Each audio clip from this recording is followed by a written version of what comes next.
Hello everyone, good morning to all of you. और आज के सेशन में हम डिस्कस करेंगे 18 जनवरी 2025 से बनने वाले आपके डेली करंट अफेयर्स के क्वेश्चंस को। डेली बेसिस पे मैं आपको 12 क्वेश्चंस कवर करवाती हूँ विद एक्स्ट्रा फैक्ट्स। बाकी आपके क्वेश्चन की जिस प्रकार की टाइप रहती है उससे जुड़ा हम पिछले करंट अफेयर्स का रिवीजन करते हैं। अगर किसी स्टेट या फिर कंट्री की बात आती है तो उसके बारे में आपको डिटेल में बताती हूँ। कंट्री से जुड़ा इंटरनेशनल करंट अफेयर हम कवर करते हैं। तो वीडियो में जो है आपको काफ़ी सारी नई चीज़ें सीखने को मिलेंगी और पिछला आपका काफ़ी सारा जो है वो रिविजन होने वाला है।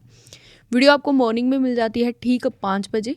और जो स्टूडेंट न्यू है, फर्स्ट टाइम सेशन देख रहे हैं, चैनल को ज़रूर सब्सक्राइब कर लीजिए ऐसे ही इंपॉर्टेंट एंड इन्फॉर्मेटिव वीडियोस को देखने के लिए। वीडियो की स्टार्टिंग करते हैं पिक्चर डे के क्विक एंड फास्ट रिवीजन के साथ।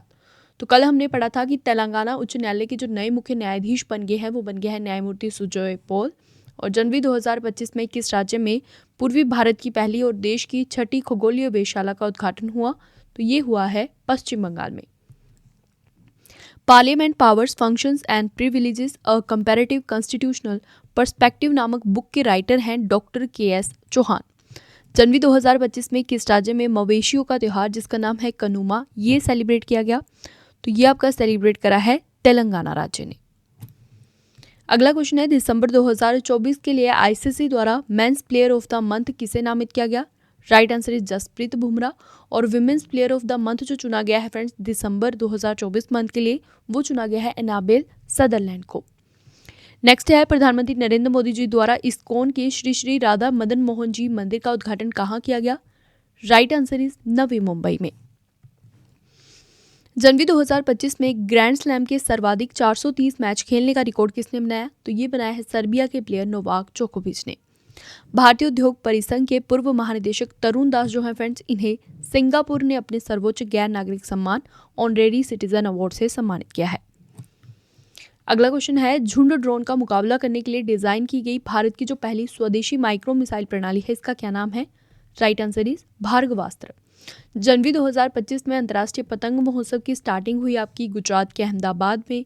और मणिपुर ने जो है फ्रेंड्स काबुई रोंगमेई नागा समुदाय द्वारा मणिपुर के गान नगाई उत्सव जो है ये सेलिब्रेट किया गया। नेक्स्ट है, कौन सी कंपनी भारत की पहली निजी कंपनी बनी है जिसके पास उपग्रहों का अपना समूह है? तो वो बनी है पिक्सल।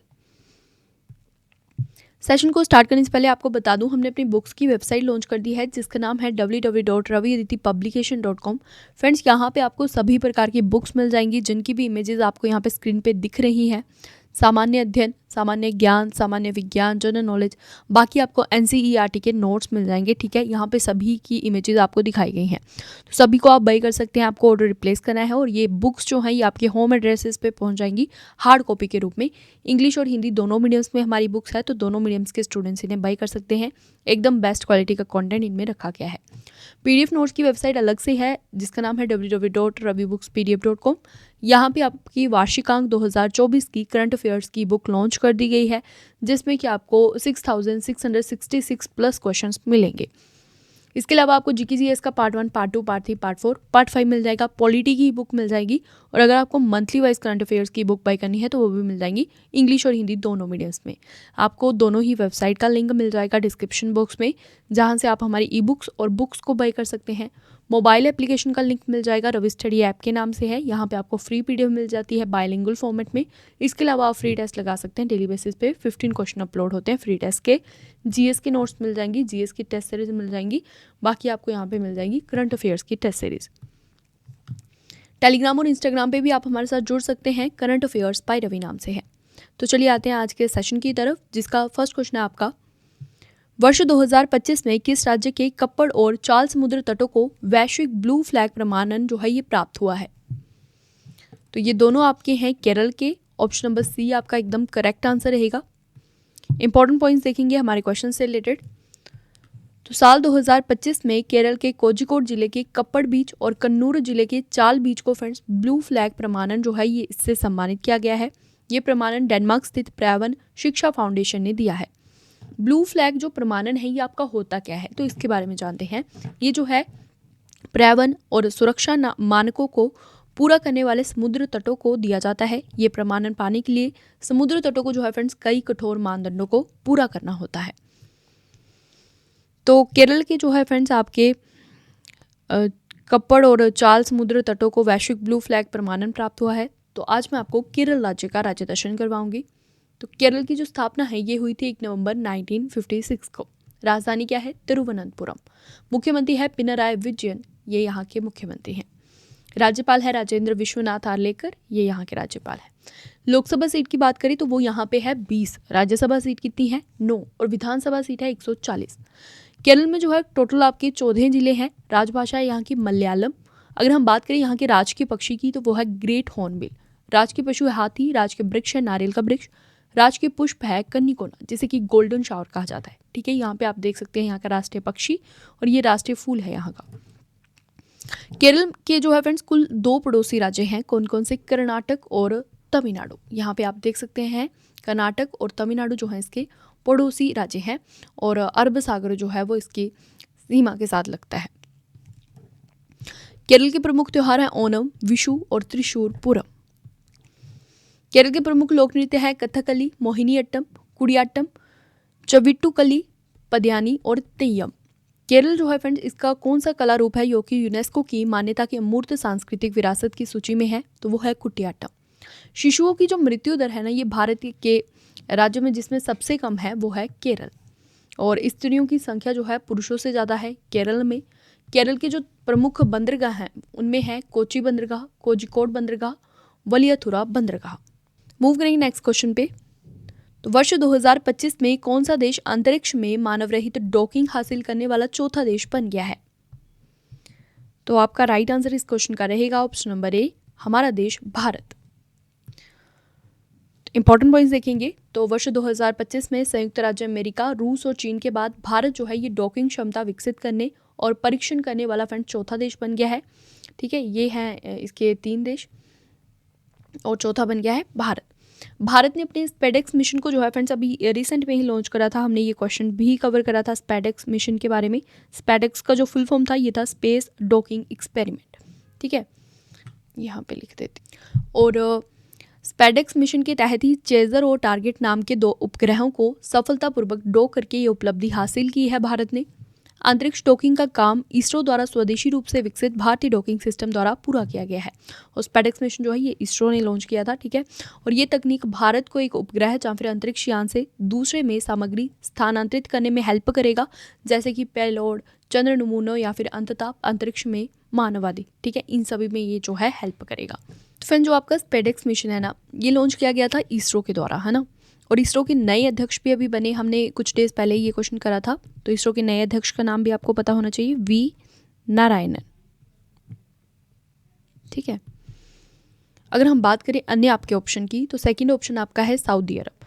और फ्रेंड्स सऊदी अरब की अंतरिक्ष में जो है जाने वाली सऊदी अरब की जो पहली महिला बनी है वो कौन बनी है? तो उनका नाम है रैयान बनवी। वहीं अगर बात करें हमारे थर्ड ऑप्शन की जो कि है चीन, तो चांग-ई 6 स्पेसक्राफ्ट जो है ये आपका किस स्पेस एजेंसी ने लॉन्च करा था?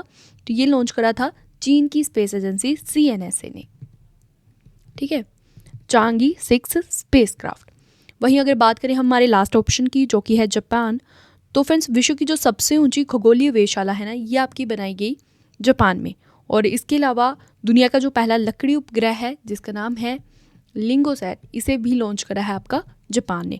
और विश्व की सबसे ऊंची खगोलीय वेधशाला भी बनाई गई है जापान में। मूव करेंगे अगले क्वेश्चन पे। नेक्स्ट क्वेश्चन आपका, किस राज्य सरकार ने आपातकाल के दौरान जेल गए लोगों को 20,000 मासिक पेंशन प्रदान करने की घोषणा की है? Right answer option number A रहेगा, ओडिशा राज्य द्वारा जो है फ्रेंड्स की घोषणा की गई कि आपातकाल के दौरान जो भी लोग जेल गए हैं उन लोगों को 20,000 मासिक पेंशन जो है वो प्रदान की जाएगी। इंपॉर्टेंट पॉइंट्स देखेंगे तो जनवरी 2025 में ओडिशा सरकार ने आपातकाल के दौरान जेल गए व्यक्तियों को 20,000 की मासिक पेंशन और चिकित्सा व्यय कवरेज प्रदान करने की जो है ये घोषणा करी है। भारत में फ्रेंड्स 1975 से 1977 तक तत्कालीन प्रधानमंत्री इंदिरा गांधी द्वारा आपातकाल लगाया गया था और ओडिशा सरकार ने लाभार्थियों के चयन के लिए राज्य स्तरीय और जिला स्तरीय समितियों का भी गठन किया था। ये लाभ उन सभी पात्र लोगों को प्रदान किया जाएगा जो कि 1 जनवरी 2025 तक जीवित हैं। तो ओडिशा ने जो है फ्रेंड्स की घोषणा करी है। तो आज मैं आपको ओडिशा राज्य से जुड़े कुछ इंपॉर्टेंट पिछले करंट अफेयर्स का रिवीजन करवाऊंगी ओडिशा को आप फर्स्ट ऑफ ऑल यहाँ पे ओडिशा का मैप देख सकते हैं, ओडिशा की लोकेशन मैप में ये आपका ओडिशा पड़ता है यहाँ पे भारत के मैप में यहाँ पे, ठीक है, ये ओडिशा का मैप। ओडिशा से जुड़े करंट अफेयर्स के क्वेश्चन का रिवीजन करेंगे। तो फ्रेंड्स, सुभद्रा योजना का जो अनावरण है ना, ये करा ओडिशा के मुख्यमंत्री ने। चौथा जो राष्ट्रीय चिलिका पक्षी महोत्सव है, इसकी मेजबानी करी ओडिशा ने। उत्कल दिवस, जिसे ओडिशा दिवस भी कहा जाता है, ये मनाया गया 1 अप्रैल को। 18वां जो प्रवासी भारतीय दिवस है, ये आयोजित किया गया था ओडिशा के भुवनेश्वर में। भारत के पहले इंडोर एथलेटिक्स और जलीय केंद्रों का उद्घाटन किया गया ओडिशा में। ओडिशा के स्नातकों के लिए प्रोजेक्ट ओडिजर्व लॉन्च किया गया केंद्रीय शिक्षा और कौशल विकास एवं उद्यमिता मंत्री धर्मेंद्र प्रधान जी के द्वारा। FIH ओडिशा हॉकी पुरुष विश्व कप 2023 नामक कॉफी टेबल पुस्तक का विमोचन किया है ओडिशा के पूर्व मुख्यमंत्री नवीन पटनायक जी ने। किस राज्य के विभिन्न सरकारी विभागों में काम करने वाली महिलाओं के लिए अतिरिक्त 10 दिनों की आकस्मिक छुट्टी की घोषणा की? तो ये घोषणा भी आपकी करी ओडिशा ने। केंद्रीय शिक्षा और कौशल विकास एवं उद्यमिता मंत्री श्री धर्मेंद्र प्रधान जी ने ओडिशा के किस जिले में पहले कौशल भारत केंद्र का उद्घाटन किया? संबलपुर में।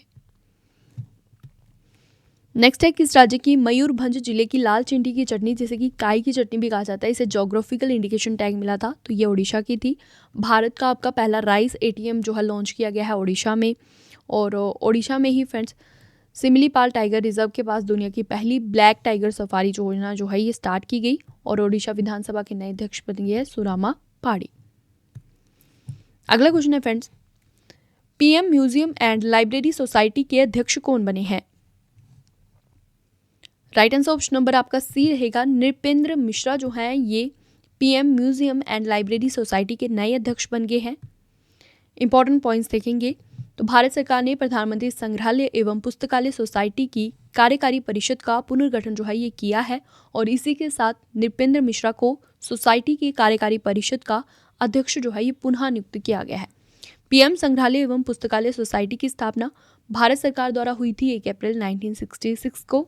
नेहरू स्मारक संग्रहालय एवं पुस्तकालय के प्रबंधन के लिए जो है फ्रेंड्स इसकी स्थापना हुई थी, जिसे कि अब कहा जाता है प्रधानमंत्री संग्रहालय एवं पुस्तकालय, इसका नया नाम कर दिया गया है।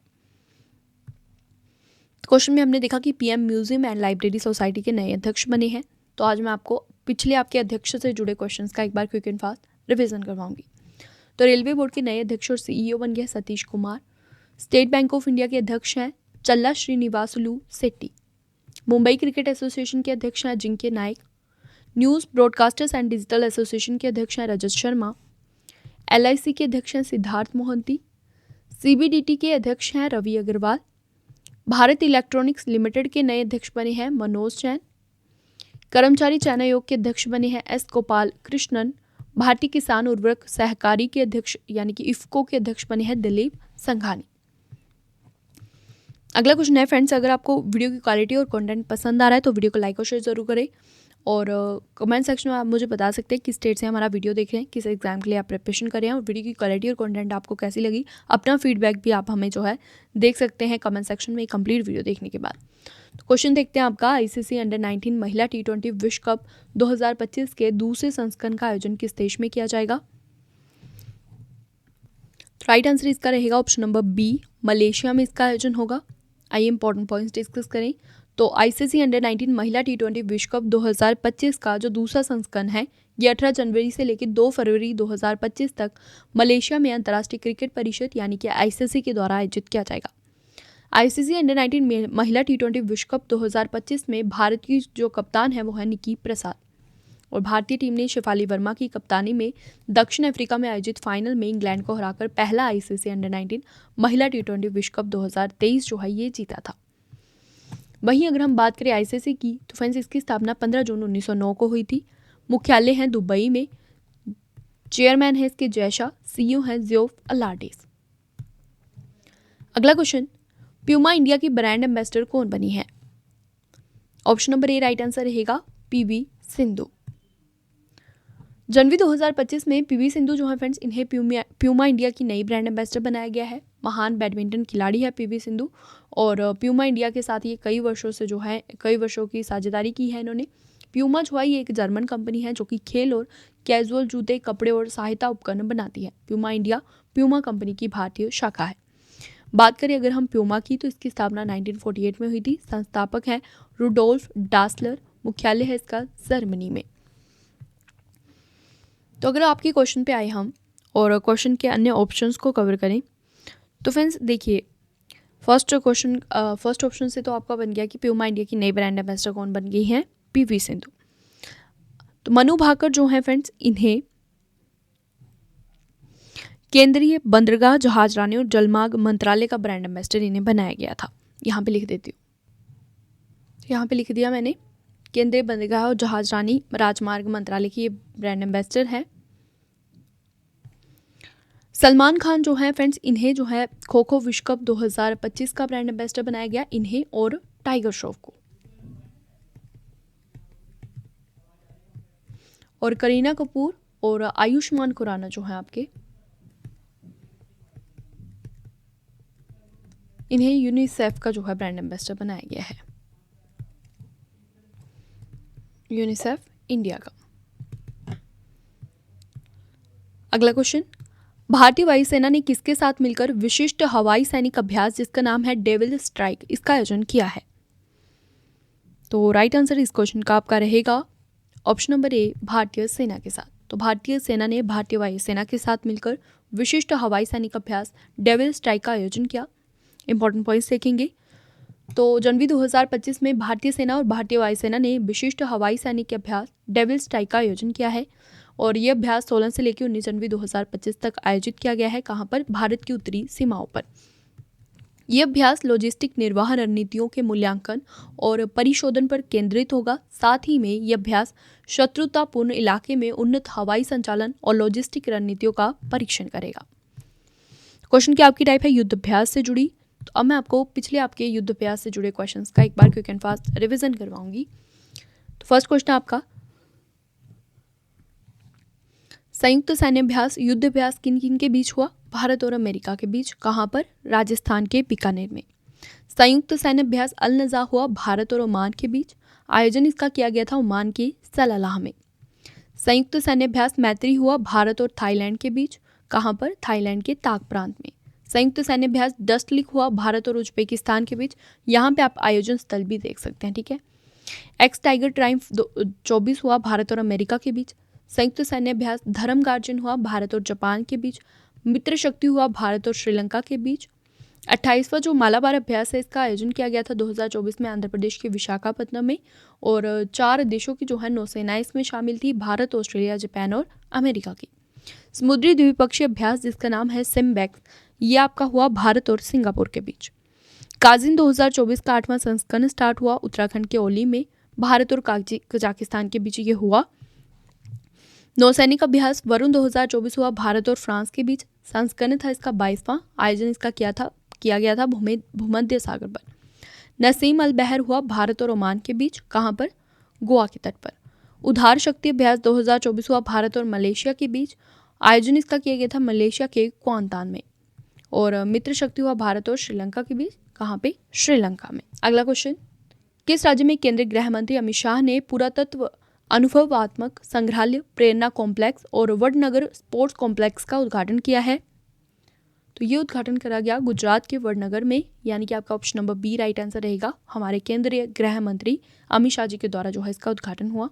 इंपॉर्टेंट पॉइंट्स देखेंगे तो 16 जनवरी 2025 को गुजरात के वडनगर में केंद्रीय गृह मंत्री अमित शाह जी ने पुरातत्व अनुभवात्मक संग्रहालय, प्रेरणा कॉम्प्लेक्स और वडनगर स्पोर्ट्स कॉम्प्लेक्स का उद्घाटन किया।